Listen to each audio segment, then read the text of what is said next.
A la primerita pregunta. Que hable mi rey. Cualquiera, el que quiera empezar. ¿Qué nos enseña ese título o palabra padre acerca de la oración? ¿Qué respondemos nosotros? Los escucho. Acá es donde ustedes hablan. Es No me que va a siempre tocar. Sara y yo somos las primeras y a uno le da pena que uno no deja participar a los demás. Oigan. Yo ya iba a empezar, pero ¿Vio? entonces dejemos que otra empiece. Entonces que empiece.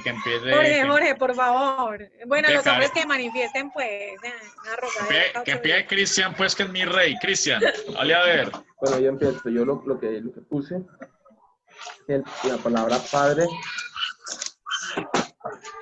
¿Cómo? Ay, no. Saquen a Fiverr de la reunión, que eso ya le cayó. Ah, no. Oh, acá todavía estoy, Hágale, acá todavía hágale yo, estoy. hágale. Ese man está en pecado. Acá estoy todavía, véanme. Pero se le está pasmando, se le está pasmando. No, pero acá Se le está estoy, pero pasmando Fiverr. está Tienen escuchando. que Bueno, santificarse, ¿no? silencio en la sala que el maestro va a hablar, por favor, gracias. No, pues soy maestro, mi rey. Ravi. Maestro, mi rey. Me siento sucio al lado de él. Entonces, la palabra padre, pues la entiendo como que se refiere a Dios como el soberano que está en el trono y el que gobierna, que es soberano. Por eso empieza de esa manera. Pues lo dicen en las primeras líneas. Es pues para mí, entiendo yo. Ok, Jorginho, muchas gracias, papá. ¿Quién sigue? Mi rey. Sí, yo opino lo mismo, lo que yo. No. Ay, usted sí Acá es con una atrevido. pendejada, no. A mí con una pendejada, no, Cristian, pues, hermano, lo pongo a enseñar. Dígame, pues, a ver en sus propias palabras qué significa vaina. Como que lo mismo que Jorge, oiga este. ¿Qué significa eso? Pues para mí yo puse que cuando uno dice padre es porque se está dirigiendo a alguien muy íntimo para uno. Sí, es que sí tiene su propio argumento viejo. Y vea que no era lo mismo que dijo Jorge. No, pero estoy de acuerdo con todo lo que diga mi rey. Excelente. Uno que no esté de acuerdo, pero no tiene su opinión. Muy bien, Cris. ¿Quién sigue? ¿Sara, Caro o Erika? Prosigo. Yo puse que padre en la oración nos da a entender que hay una cercanía y una intimidad. O sea, lo mismo que dijo Cris. Muy Porque bien. un rato todo el mundo le dice padre. Pero también puse que justamente ese padre nos recordaba que podíamos correr a presentar como nuestras necesidades o todo lo que tenemos que hablar en la oración. Muy bien. Erika o Caro, ¿cuál de las dos? Bueno, Claro. yo puse que era como esa representación de autoridad y también como esa relación estrecha que tenemos pues con el Padre, con Dios. Muy bien, Carita, muchas gracias. Erika. Bueno, yo puse que para mí, pues yo estoy de acuerdo con lo que dice Jorge, que es como el hacedor, o sea, la soberanía, el sustentador, el dador, pues no sé, es como la agrupación de todo eso. Ajá. Muy bien, me alegra a todos, que todos les dieron algo muy puntual que el texto está mostrando, y es que esa palabra padre significa intimidad. Muy bien, Sara y Cris, que dijeron esa parte. Implica autoridad, como le decía también Jorge, el decir que Dios está sentado en el trono, también lo dijo Carito y obviamente también lo dijo Erika, que es un Dios que le encanta relacionarse, ¿sí? No es un Dios que está distante, sino que está en constante relación, le apetece, le encanta relacionarse con los demás. Entonces, eso es lo que nos muestra esa palabra Padre en medio de la oración, ¿cierto? Tenemos un Dios que no es distante, que Él está allí en el momento que tú estás orando. Cuando nosotros estamos orando, Él está ahí, ¿sí? Él no está por allá ni arriba, ni por allá 12.000 kilómetros, sino que Él está ahí junto a ti escuchándote. Eso da mucho consuelo, eso ayuda mucho. Eso da realmente un gran consuelo a través de la oración, ¿cierto? La pregunta es, si nosotros sabemos que tenemos un Dios que nos encanta relacionarnos con nosotros, que le encanta estar allí al lado de nosotros, escuchándonos, igualmente nosotros también escucharlo a Él. ¿Por qué nos cuesta tanto orar? Es una pregunta que no debemos de contestar. Eso es algo que yo reflexionaba mientras que leía todo esto y que me cuestionaba también al momento de preguntarme por qué me cuesta tanto orar. ¿Por qué a veces veo a Dios Ah, yo tan quiero dar mi lejano? opinión. Dímelo, Erika, claro. Compártenos. Pues ustedes saben que yo en estos discipulados, la verdad, pues obvio, he sido muy confrontada en muchas cosas, entonces no me puedo abstener de no decir. Pero no, la verdad es que mira, yo me cuestioné mucho, yo creo que en este tiempo de pandemia eso. Y pues el Señor, yo les conté que me llevó a reflexionar en muchas cosas. Y dentro de eso yo pienso que para mí la respuesta por lo menos fue que de verdad uno es muy religioso, de verdad uno piensa que, pues lo que tú decías, que entonces si no eso, por ejemplo, esos gestos simples de que si no es arrollado, entonces no tengo una posición correcta, una disposición correcta, o sea, y son una cantidad de cositas que van influyendo y finalmente yo decía, ¿por qué me tengo que cargar? Yo creo que a ti te lo expresé, yo te decía, es que yo no quiero estar cargada de si no oré 4 horas, es que yo no quiero ser Erika Spurgeon, ¿cierto? Te lo manifestaba pues de una forma muy coloquial, pero te lo di. Y lo digo porque quiero, pues digamos, testificar de que yo he hallado gozo en eso, porque realmente hallé que en la oración tengo es descanso, de que realmente no es una obligación y no me siento mal porque es que no oré X cantidad de tiempo o no sé, una cantidad de cosas que finalmente tampoco a mí me aportaban. Entonces he aprendido es que realmente en la lectura de la palabra, en el tiempo de intimidad con Dios, hallo es eso, de verdad un gozo y una plenitud que no hallo en otro tiempo diferente. Eso, qué pena pues ahí la opinión. Gracias, Erika, por tu aporte. Es muy, muy valioso. Así es. Y eso es lo que creo que nos deberíamos de poner a meditar. Para Pablo, ¿qué significa orar sin cesar? Es más, Jesús yo creo que también lo decía. Orar sin cesar, ¿qué significa eso? La oración está limitada por el tiempo, está limitada por X cantidad de palabras que te puedan salir de tu boca. Eso es algo que deberíamos de pensar y reflexionar. ¿Por qué la oración del publicano fue escuchada y él solamente decía, Padre, sea mi pecador, líbrame o perdóname, soy un pecador delante de ti? Y repetía una y otra vez eso y se daba golpes en el pecho. ¿Por qué la oración del fariseo no fue escuchada? Y todo lo que él decía, obviamente era todo lo que él hacía, pero ¿por qué no fue escuchada? Entonces, es algo para reflexionar referente a la oración y es dejarnos mostrar y enseñar a través de la palabra, a través del Señor, en este caso a través de Jesús, cómo debemos de orar. Y realmente el propósito, cuál es el propósito de la oración y en sí eso qué acarrea para mi vida, qué me aporta para mi vida el orar. Y es algo que Jesús nos muestra a través de esta oración. Bien, segunda pregunta. Describa lo que significa santificado. Seguimos por el mismo orden. Jorge, Cristian, después seguía Sara, Caro y por último Erika. Sí. Al revés. Parece muy bien al revés. Listo, entonces empezamos con Erika, después Sara, Caro, Cristian y por último Jorge. Así nos vamos a ir. Bueno, entonces yo lo llevé como a sinónimo, no encontré como más relacionarlo y pues como para describirlo. Lo llevé a que también muestra pues como que es glorificado, que es honrado, que es inigualable, ¿cierto? Que también habla de la identidad, o sea, que está hablando y concluyendo de quién es él. Tú decías algo muy importante y hacías referencia como al nombre, ¿cierto? De por qué nos referimos como padre o el texto pues como tal. Entonces yo creo que de ahí va como, ¿cómo se dice? Conectado una cosa con la otra. Bien, gracias, Eriquita. Saris. Yo puse que empieza a hablar sobre su identidad divina. Cierto, la santidad es la identidad del Señor. Entonces puse que expresa el deseo de Dios para que se manifieste y sea reconocido. Muy bien, muchas gracias, Saris. Carito, sí, sigue Caro. A Caro le tocó salirse, Caro le tocó salirse. Ay, no está ahí al lado tuyo.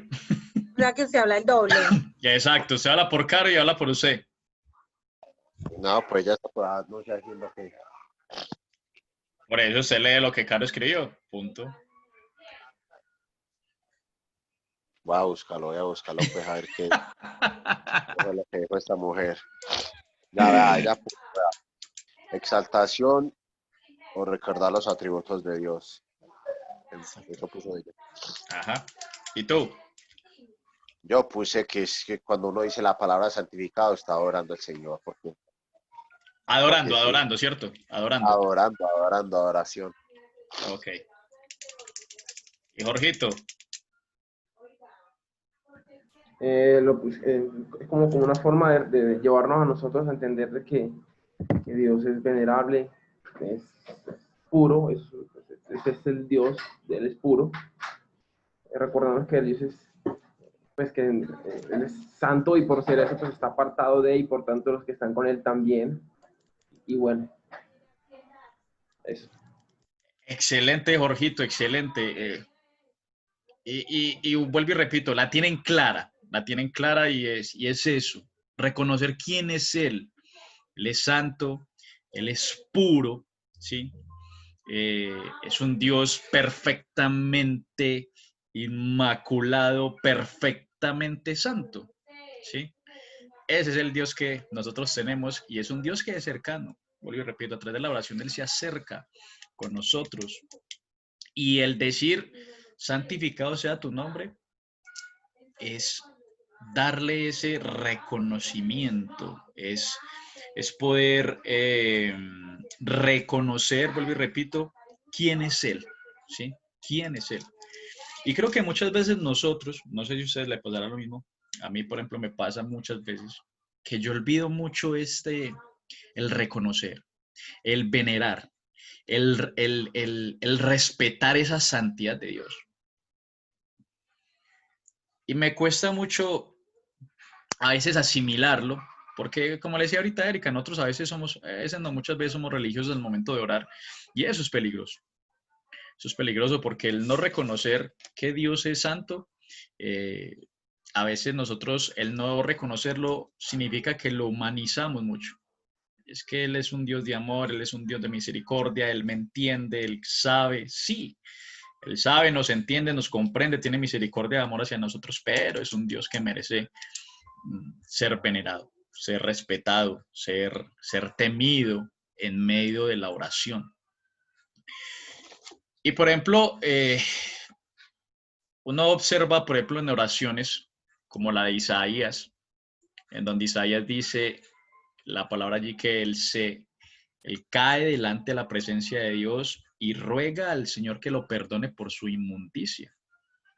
Y no es un caer cualquiera, no es que, ay, yo me caí y me postré de rodillas, no, él siente o él ve la presencia de Dios o él sabe delante de quién está y él dice, Señor, rescátame, oh pobre de mí, inmundo soy delante de ti. ¡Ay de mí! Y es una exclamación de desespero, de angustia, de terror. No es cualquier exclamación que está diciendo allí Isaías. ¡Ay de mí! Inmundo soy delante de tu presencia. ¿Cuántos de nosotros nos hemos sentido así cuando estamos orando?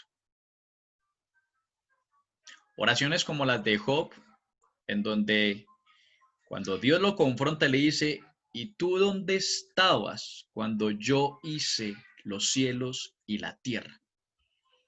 ¿Tú dónde estabas? Y Job en medio de esa oración solamente dijo, no, yo guardo silencio, no tengo nada que hacer, soy ignorante delante de ti.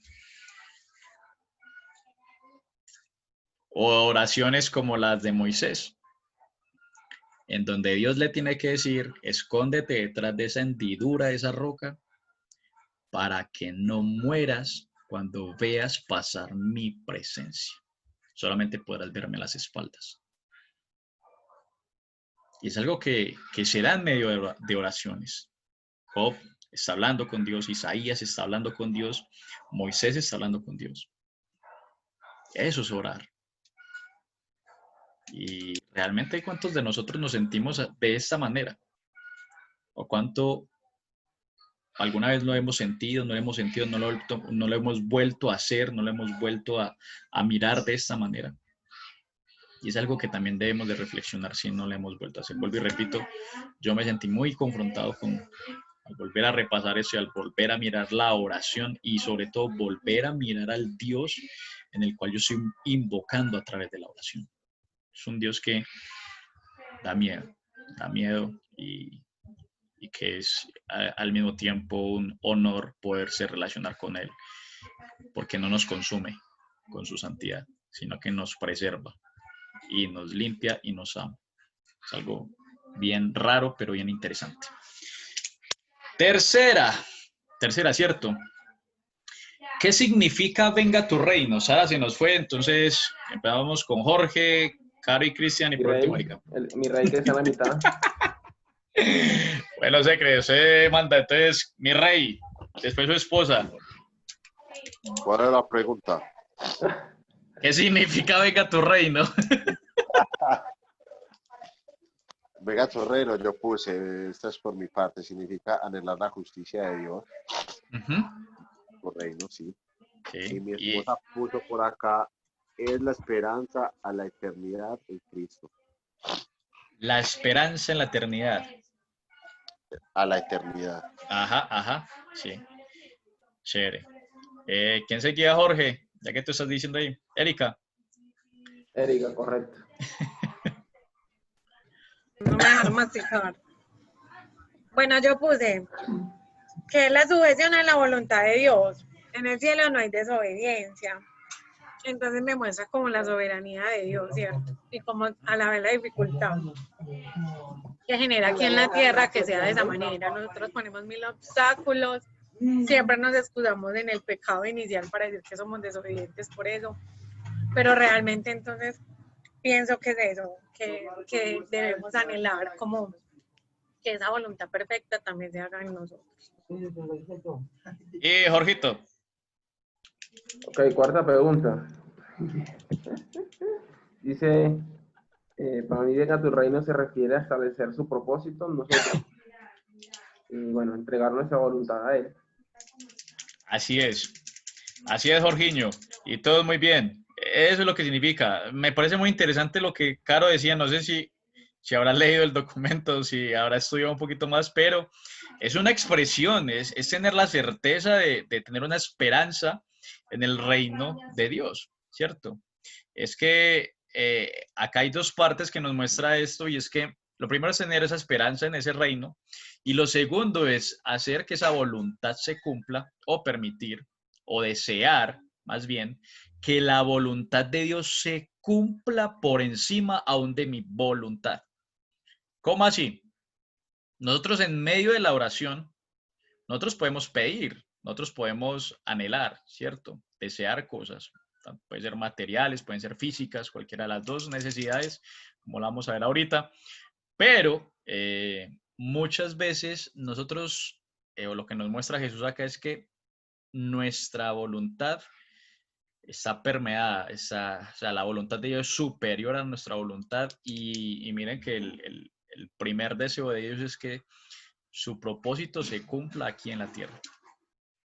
Que más que nosotros tengamos casa, cosas, bienes materiales, lo que Dios desea para nuestras vidas y obviamente para la vida de las demás personas es que puedan disfrutar de su voluntad, que puedan saber el propósito de su reino, tener esperanza, no en las cosas de este mundo, no en las cosas o pedir cosas para este mundo, no, sino pedir conforme a su voluntad para el mundo que se aproxima, para ese reino que viene en un futuro. ¿Para qué me va a servir una casa y un carro? Que no es malo tenerlos si el Señor no lo permite tener. Pero aquí lo que Jesús nos está diciendo es más provechoso que puedas aumentar tu fe, que puedas conocer quién soy yo, que puedas ser obediente a mis palabras, que puedas guardar mis mandamientos, que puedas ser limpio a través de mi sangre, de mi obra en la cruz, que puedas amar a todos sobre todas las cosas, que me puedas amar a mí sobre todas las cosas. Entonces, eso es lo que realmente Dios desea que nosotros pidamos primeramente, y que podamos tener esa esperanza en su reino, que siempre veamos con nuestros ojos más allá de lo que nosotros podemos ver aquí en lo terrenal y que podamos mirar siempre en la eternidad, en lo celestial. Entonces, eso es lo que significa venga tu reino también, y es una invitación para todos a que anhelemos aún más que el propósito de Dios, que su reino venga ya. A veces, yo creo que era una predica de Dante Hebel que yo escuchaba, de él, que por hace mucho tiempo, en donde él decía que nosotros, o que muchos cristianos, eran egoístas al pedir que en oración que el Señor, o que Cristo viniera ya, que su reino ya se estableciera acá en la tierra, que eso era algo egoísta, que él no prefería eso, que porque había muchas personas que aún se estaban perdiendo, que habían personas que todavía necesitan del evangelio, que habían personas que necesitan ser restauradas y necesitan la salvación de parte del Señor. Y sí, eso es verdad, pero no está mal, y obviamente eso es una prioridad, es que Cristo venga ya a restaurar, que Cristo venga ya a dar consuelo, y que Cristo venga ya a gobernar de una vez por todas, y a limpiar a la tierra, y a restaurar al ser humano como en el principio. Entonces, ese debe ser nuestro anhelo también en nuestra oración. Más que nuestras necesidades físicas y espirituales, la necesidad número uno es que aquí en esa tierra su propósito sea cumplido, y ojalá sea a través de un evangelio puro. Bien, ¿qué significa o qué nos enseña ese el pan nuestro, dánoslo hoy? Jorge ya regresa. Entonces, los demás, ¿qué pueden decir? Bueno, yo puse que habla del sustento, ¿cierto? La Ajá. provisión. Me recordó el maná, ¿cierto? De que Dios, por ejemplo, ahí mostró que daba el cada día, que no debían afanarse por amontonar, por guardar para el día siguiente, sino que Él tenía cuidado día a día de ellos, ¿cierto? Ajá. Y lo que tú estás diciendo, o sea, de que nos da como el permiso de pedir, ¿cierto? Por las diversas necesidades, mostrándonos lo que tú estás diciendo, como la convicción de que Él tiene cuidado de eso. Uh-huh. Muy bien, Erika.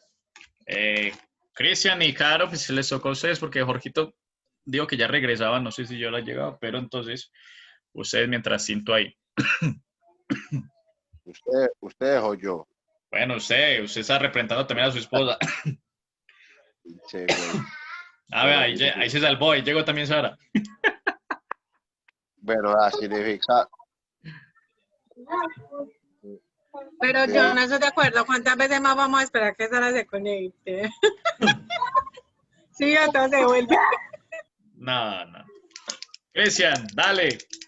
vea, Caro dijo, a ver, Por ahí 30 veces, por ahí 30 veces. No, es que yo le asesino a conectarme el celular y como lo tengo descargado. Ah, con razón, de que la llevó el que, joder. Ah, Yerba, vamos en la... ¿Qué enseñanza o qué significa el pan nuestro, dándolo hoy? Listo. Para que estés ok. ahí contextualizada. Cristian, no seas a compartir esa parte, igualmente la de Caro, porque Carito tampoco está. Dínosla. ya puso descansar, puso la provisión de Dios de cada día, dependencia. Esos fueron los apuntes que ella puso. Ajá. ¿Y tú?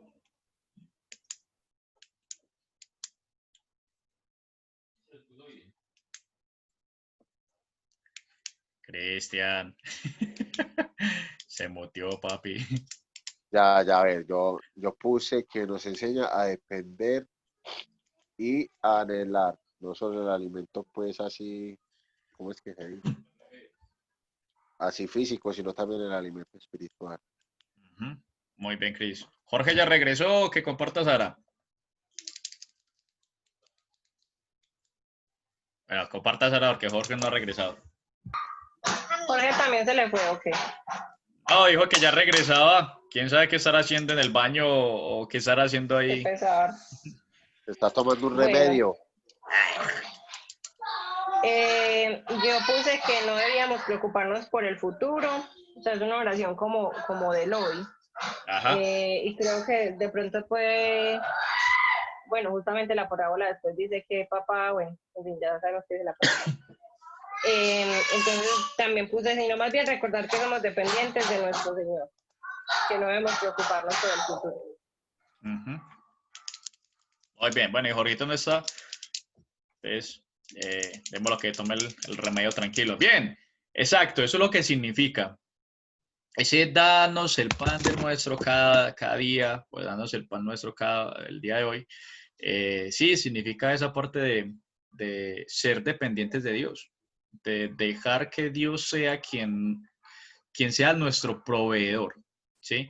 Y me parece muy interesante esa imagen que da Erika, dando alusión al Dios del Antiguo Testamento, cuando Israel está en medio de la nada, está en un desierto y Dios provee, no solamente ese maná, sino que provee también golondrinas, provee agua, provee protección, provee calor aún en la noche. El desierto, si ustedes han investigado un poquitico, los desiertos en la noche pueden alcanzar temperatura de -4, -10, -15 grados centígrados, entonces es una temperatura bastante fría.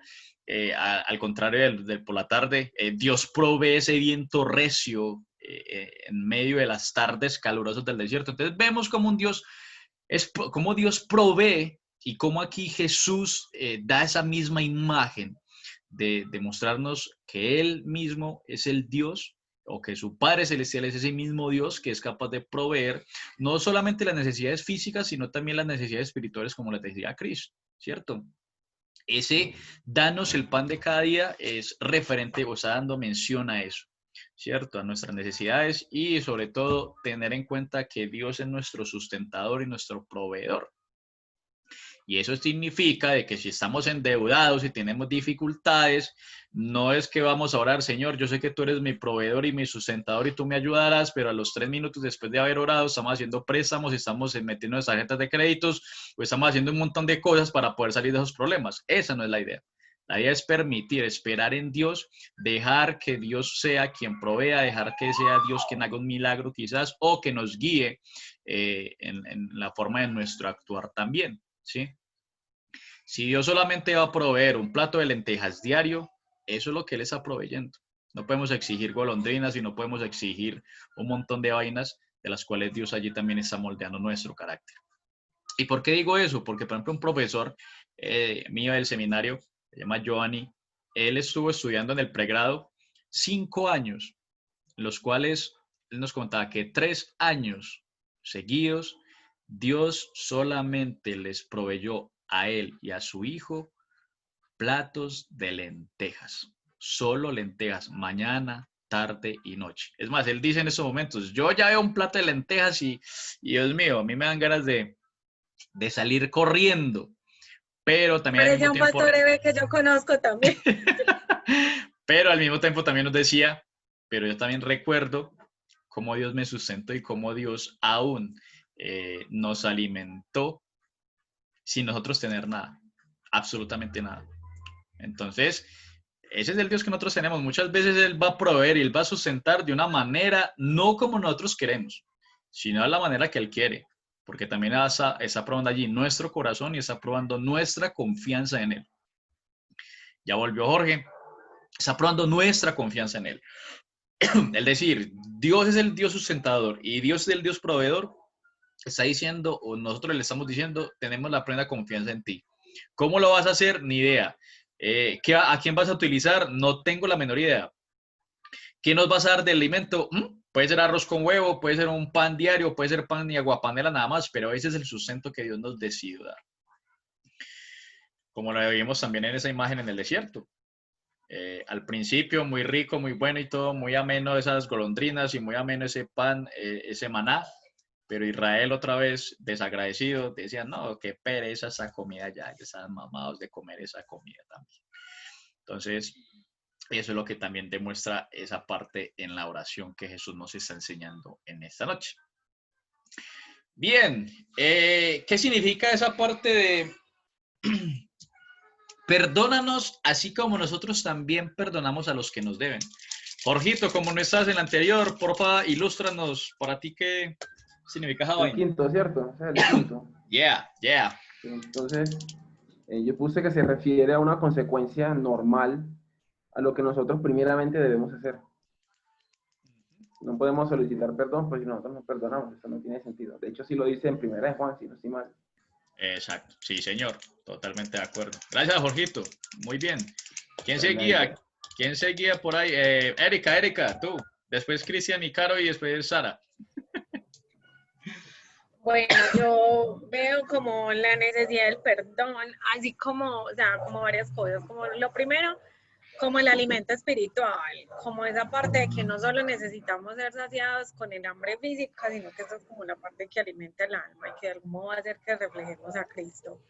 Porque veo que, o sea, según el texto, como que para Dios, tú estás hablando de algo que dice como en las deudas.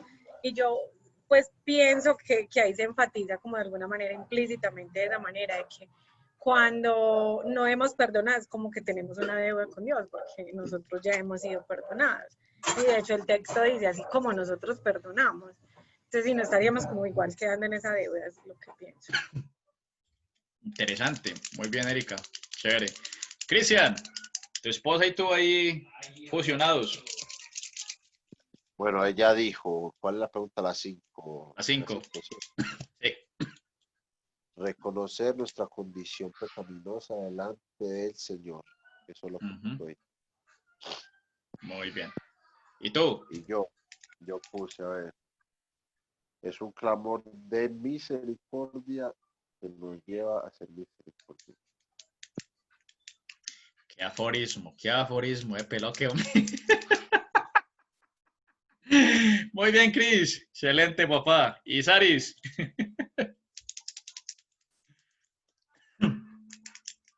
Me sorprende.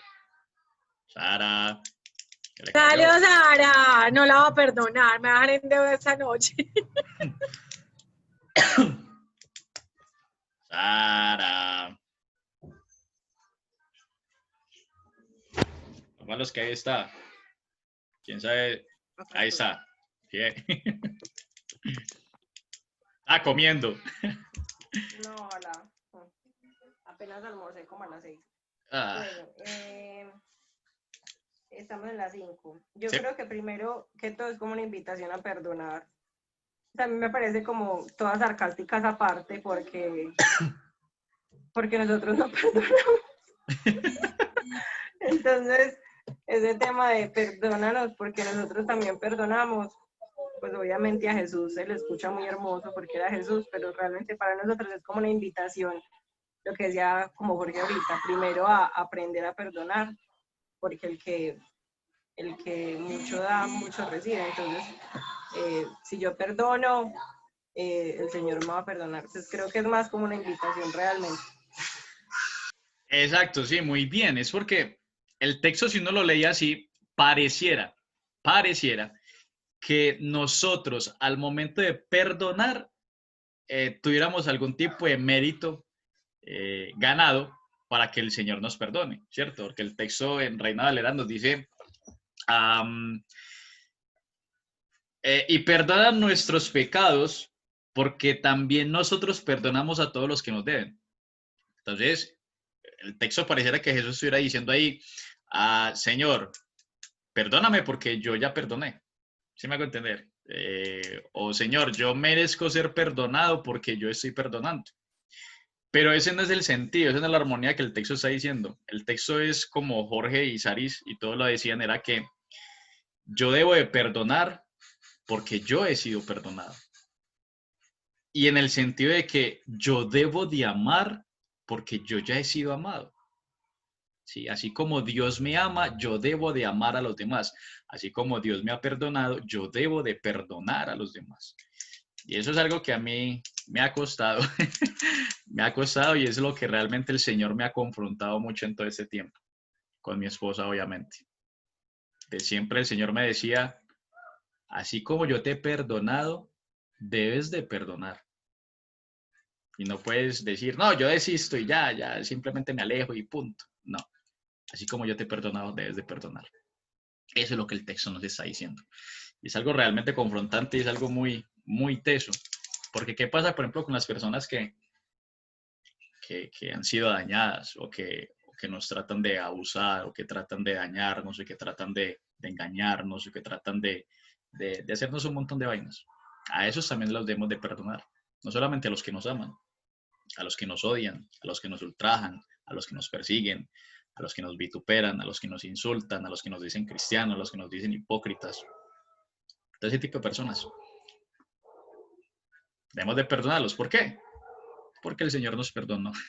Simplemente por ese hecho. Entonces, muy bien, muchachos. Es algo muy tremendo y es, al mismo tiempo, como decía Sara, es una invitación, pero también al mismo tiempo es algo confrontante. Eso está haciendo ahí algo muy, muy confrontante. Está diciendo algo muy confrontante para la vida de esas personas que están en medio de Lucas. ¿Sí? Que son personas griegas, no creyentes y que están escuchando el Evangelio de Jesús. Bien, esa última parte.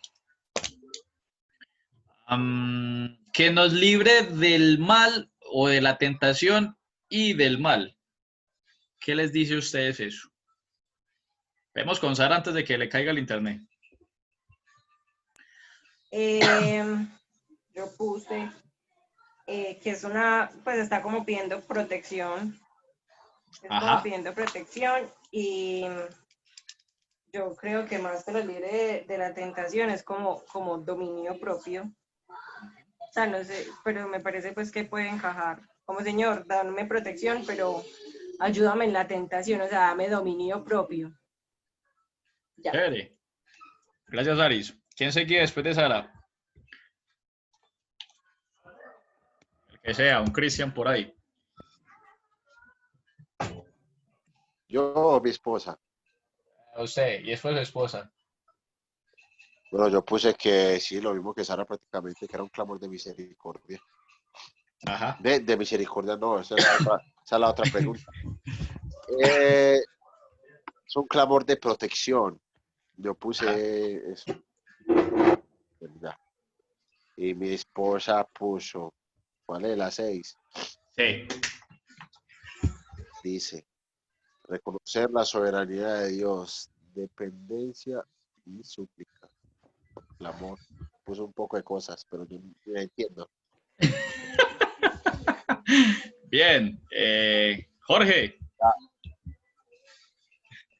Bueno, yo entiendo que se refiere a que nosotros reconozcamos que estamos seguros en Él. Estar seguros en él. Interesante. Muy chévere. Y Erika.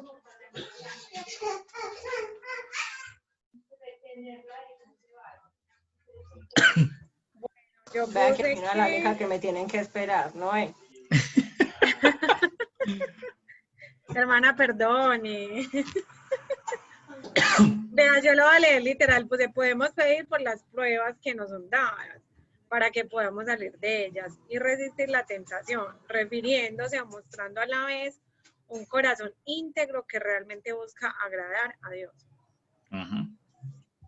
Bien. Pues, o sea, eso es como con lo que decía Dara, de que no solo se pide la protección, sino que realmente haya como ese anhelo de que más que no entremos en tentaciones, que una vez entrar en ella, pues bueno, es el dominio propio, no sé, lo que sea, pero para... Eso. Sí, claro. Gracias, Eriquita. Bueno, ahí nos dice dos cosas, la tentación y el mal. ¿A qué se está refiriendo el texto con eso? ¿A cuál tentación y a cuál mal? Yo creo que el mal es el diablo, era. El diablo. ¿Qué más? No, yo lo veo literal como el día malo, Yo el día soy de el mal. aflicción, que causa dolor, que causa, pues, humanamente, ¿cierto? Lo que no está acorde a lo que uno quisiera o a la voluntad de Lo Dios. que pasa es que el mal puede ser muchas cosas. El mal puede ser mi mente. Ajá. Sí. Pues, no solamente como factores externos, sino yo mismo. Puede ser yo mismo, correcto. Exacto. Muy bien. Ah, esos pelados, no, esos pelados. Cuando los vea presencialmente les voy a dar una chocolatina a cada uno, lo bien. Ojo, pues. Eso es. No, en serio, eso es. Ya es una deuda. Sí, y la voy a pagar porque el señor ya pagó la deuda conmigo. Ojo que dentro de 15 días le toca iglesia. Exacto, dentro de 15 días les doy el detallito, en serio, en serio. Y también porque todo el año han sido muy constantes y han aportado y ha sido muy chévere la dinámica en los discipulados, muy bacano. Pero eso es porque cuando nos está hablando de la tentación y cuando nos está hablando del mal, muchas veces nosotros lo vemos como factores solamente externos. Y pilas, pilas porque el factor más delicado es lo que hay dentro de nuestro corazón. Mire que en muchos de los evangelios Jesús siempre atacó no lo de afuera, bueno, él atacó también lo de afuera, lo externo, el adulterio, la mentira, un montón de vainas, la hipocresía, pero él atacó mucho, mucho, mucho los factores internos. Nuestra religiosidad. Mira que la batalla de Jesús siempre fue la religiosidad de los fariseos, la hipocresía de los fariseos, la mentira, pilas con esas cosas, pilas con lo que hay dentro del corazón. Ustedes parecen sepulcros blanqueados, ¿sí? Entonces, aquí la cuestión de líbranos del mal o darnos la protección es cuídanos de los factores externos, Satanás, los demonios, catástrofes, un montón de vainas que puedan pasar a nuestro alrededor, pero también líbranos, protégenos de nuestros interiores. Es algo muy similar que decía el Salmo 19, que lo veíamos en la clase pasada cuando el salmista decía, Señor, protégeme o líbrame de las cosas que me son ocultas, de mis soberbias. Líbrame de eso. Y esto acá lo está aplicando también Jesús en cierto sentido. Líbranos de todas esas cosas que hay dentro de mí y que pueden dañar mi corazón, que pueden dañar mi corazón. No, nosotros tenemos un corazón ya dañado, que pueden dañar mi peregrinaje, que pueden dañar el agradar a Dios, ¿sí? Entonces, eso también lo tenemos que llevar a la oración. Y es algo muy chévere que lo tengan allí y me parece también muy bacano que lo entiendan de esa manera y que la tengan clara como lo tienen hasta el momento. Excelente. Y por último, en los versículos del 5 a 10, ¿qué observaron en esa parábola y qué les enseña acerca de la oración? ¿Qué les deja de enseñanza ya para culminar en esta noche?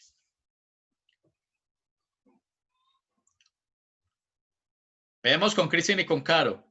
Ahí sí ya quiero escuchar a mi rey. Pero yo que lo voy a decir de Caro, ¿qué le enseña a ella? Vete en serio. Que ella que escribió, no escribió nada. Es que, a ver, ella puso, Ajá. nos dirige cómo debemos orar. ¿Qué? Por aquí, ¿qué dice? Nos enseña a orar y explique usted, me hace el favor. Ahí, la última. Nos dirige cómo debemos, a ver, ¿qué puse yo ahí? Ni ella entiende. Y yo Nos buscando al dirige pobre en la manera Cris. como debemos orar, o sea, nos enseña a orar y nos enseña también la actitud que debemos de tener al orar.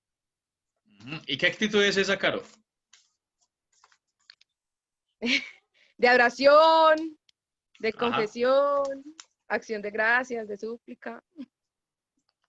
Bien, bueno, está bien. Cristian, ¿tú qué pusiste? Espere, yo me pongo el audífono.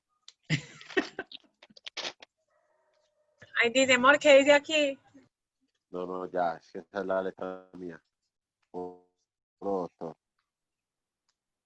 Bueno, a ver, ya, sí, también nos enseña que la oración va mucho más allá porque uno muchas veces lo lee así y no comprende todo lo que está diciendo ahí puntualmente. Uh-huh. Sí, nos enseña eso. La oración va mucho más allá, la actitud que tenemos que tener, porque estamos orándole a un Dios santo, un Dios todopoderoso, al que nos protege, al que nos justificó. Imagínense, no tengo ni la palabra para describirlo. Ok. Sara, ¿qué te enseña esos versículos del 5 al 13? Yo puse que Jesús nos da un claro ejemplo de que Él está atento a nuestras oraciones, de que el Padre está atento a nuestras oraciones. Uh-huh. Y que le vamos a encontrar si le buscamos. Bien. Erika. Puse algo similar a Sara. Yo puse que hace referencia a que acercándonos a Él tendrá cuidado de nuestra oración y nuestras necesidades. Uh-huh. ¿Y Jorge?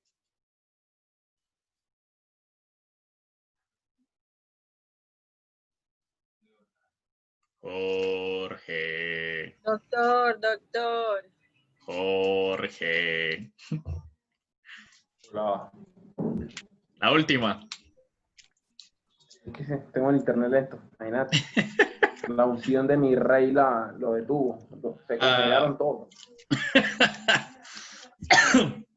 Entonces yo dije, bueno, resalté 3 cosas. Jesús nos enseña primero un modelo de oración, luego que todas las cosas están contenidas en él, pues que todo lo que somos está contenido en él. Tercero, nos enseña a tener una constante y honesta comunicación con él. Bien. Excelente. Les hago preguntas referente a los últimos 8 versículos. En sí, ¿qué es lo que está enfatizando Jesús? ¿Por qué Jesús termina la enseñanza de la oración con esa parábola? ¿El por qué la incluye? ¿El por qué dice, oren de esta manera, háganlo de esa forma? Y después les dice, y ¿saben qué? Les voy a dar un ejemplo, les voy a contar una historia. Resulta, pasa y acontece, y les cuenta esa historia que ya vemos acá, que un amigo va tarde a la casa del otro amigo, le pide un alimento, ¿cierto? Todo esto. Y después les dice, y después de contarle esa historia, les digo también de que todo aquel, si ustedes se creen buenos, o bueno, ustedes dicen que son buenos, dan regalos buenos, y pues cuanto más mi papá, cuanto más mi padre, que está en los cielos, les dará algo mejor, ¿cierto? ¿Ustedes qué creen? O sea, ¿por qué Jesús pone esa parábola allí? Él puntualmente, ¿qué quiere remarcar en esa enseñanza de la oración?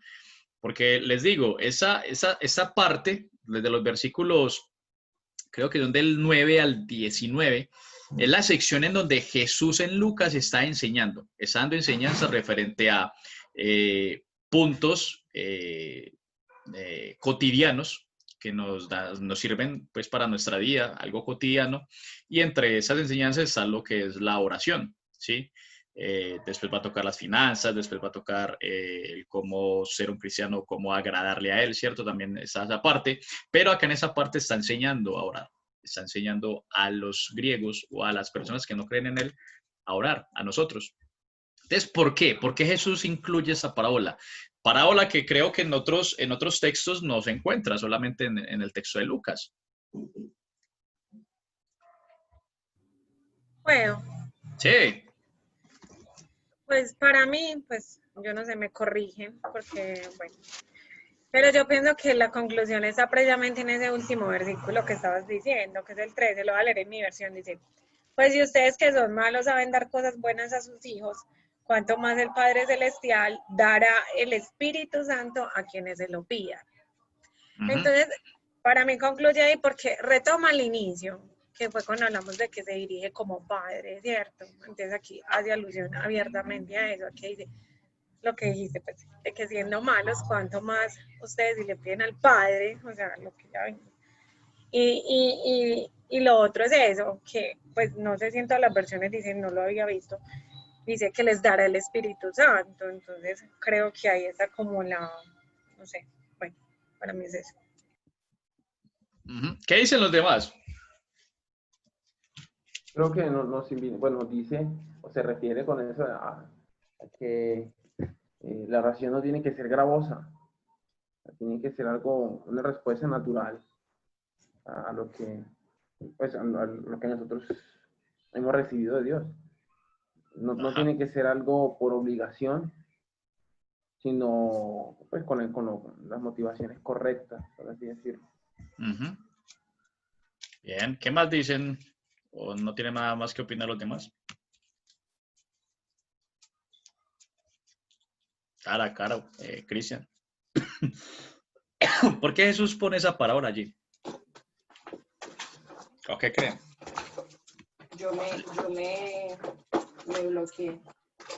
Realmente no sé, mi cabeza ya ha expirado. Bien. Miren que en las imágenes, sí, es algo que remarcan ustedes y decían, tenemos seguridad al momento de acercarnos a Dios, ¿sí? Y también las imágenes en la parábola nos muestra de que Jesús está diciendo o está rematando diciéndole a los discípulos, oren de esa manera. Yo les enseño que oren de esa manera, como ya lo vimos anteriormente, pero también les está diciendo, pero pilas, al momento de orar, cuiden su actitud. La actitud al momento de orar tiene que ser una actitud de constancia, una actitud que día y noche nosotros nos encante relacionarnos con Dios a través de la oración. ¿Por qué? Porque mire que el texto en esa parábola dice que un amigo va a la casa y esa casa ya está de noche, ya está muy tarde porque el otro amigo le dice es que ya está muy tarde, nosotros ya estamos todos dormidos, ¿cierto? Pero resulta, pasa y acontece que en ese tiempo él tenía que soportar alguna de las dos vergüenzas. Me estoy refiriendo al amigo que va a pedir el pan, ¿sí? ¿Por qué? Porque si él se quedaba en casa y recibía al amigo que iba a llegar a su casa y no tenía nada que ofrecerle, eso ya era una vergüenza para él delante del pueblo. Históricamente y culturalmente en Israel, eso era una vergüenza. Y también era una vergüenza el usted ir a pedir tarde a la noche alimento o algo prestado a la casa o a su vecino, sobre todo cuando ya todo el mundo se había acostado. ¿Por qué? Porque antiguamente las casas israelitas solamente tenían un solo cuarto, en donde en ese solo cuarto dormían todas las familias o toda la familia, y las puertas tenían unos cerrojos demasiados fuertes, demasiado grandes, que al momento de abrir, pues eso implicaba que hacía mucho ruido y despertaría al resto de la familia, ¿sí? Entonces era algo incómodo y algo vergonzoso. Entonces, esta persona que va a pedir el alimento, él tiene esas dos opciones, o pasar vergüenza con su amigo al no tener nada que ofrecerle y pasar esa vergüenza con el pueblo, o pasar la vergüenza o tener la vergüenza de ir a esa casa tarde en la noche y pedirle prestado o pedirle alimento a esa gente, ¿cierto? Jesús está diciendo que no te dé vergüenza pedirme, que no te dé vergüenza pedirle a Dios. Yo estoy dispuesto a las 24 horas, 7 días a la semana para escucharte. Y yo quiero que tú seas constante al momento de orar. No importa la hora, no importa el momento, no importa el instante, búscame. Que seamos constantes en la oración, que seamos hartos, cansones en la oración con el Señor. Eso a Él le agrada. Y a eso se refiere el Señor eso es lo que se refiere Pablo cuando dice, oren sin cesar, oren constantemente, no dejen de orar, en todo tiempo estén orando, en todo tiempo estén suplicando, en todo tiempo estén pidiendo, en todo tiempo estén clamando, en todo tiempo estén allí relacionándose con Dios a través de la oración, porque para eso Dios nos dio la oración. ¿Y por qué debemos de orar o por qué debemos de ser constantes en la oración? Pues Jesús también a lo último remata con algo mundial. Porque Él nos está diciendo, pues si ustedes que son, o sea, ¿por qué deben de ser constantes en la oración? ¿Y por qué deben de buscarme todo el tiempo? Pues si ustedes, o como esa persona, ese amigo que siendo malo, le ayudó, porque este hombre se paró de su cama, le dijo, bueno, está bien, te voy a dar, le dio el pan, le ayudó para que este hombre no pasara la vergüenza con el pueblo, le ayudó. Él está diciendo, si este hombre que es malo y le ayudó a su amigo, da cosas buenas, y ustedes o nosotros que somos malos, y cuando un hijo de nosotros nos pide pan o pescado, pues nosotros no le vamos a dar un escorpión, no le vamos a dar algo dañino, ¿cierto? Y lo que da pie para decir algo aún mayor o con mayor razón dentro de la lógica es ese cuánto más. Si nosotros siendo malos damos buenos regalos en cualquier momento, si nos lo piden nuestros hijos, ¿cuánto más nuestro Padre que está en los cielos, que es santo, que es perfecto, que es inmensamente amoroso, que es misericordioso, que está presto en cualquier momento para nosotros, está dispuesto a darnos lo mejor? Y lo mejor no es ese huevo, no es ese pan, no es esa fruta, no es esa casa, no es ese carro, no es esa beca. Lo que Jesús está diciendo, lo mejor que yo te puedo dar es a mi Espíritu Santo. es mi Espíritu Santo. Tú no necesitas, o bueno, en cierto sentido, necesitas esas otras cosas, el alimento, el pescado, la casa, el pagar tus deudas, pero lo que necesitas verdaderamente, y quiero que me lo pidas constantemente, y yo te lo voy a dar, es mi Espíritu Santo. Eso es lo que Jesús está diciendo en todo ese texto. Oremos al Padre constantemente, seamos intensos en la oración y pidamos lo mejor. Y lo mejor es su Espíritu Santo.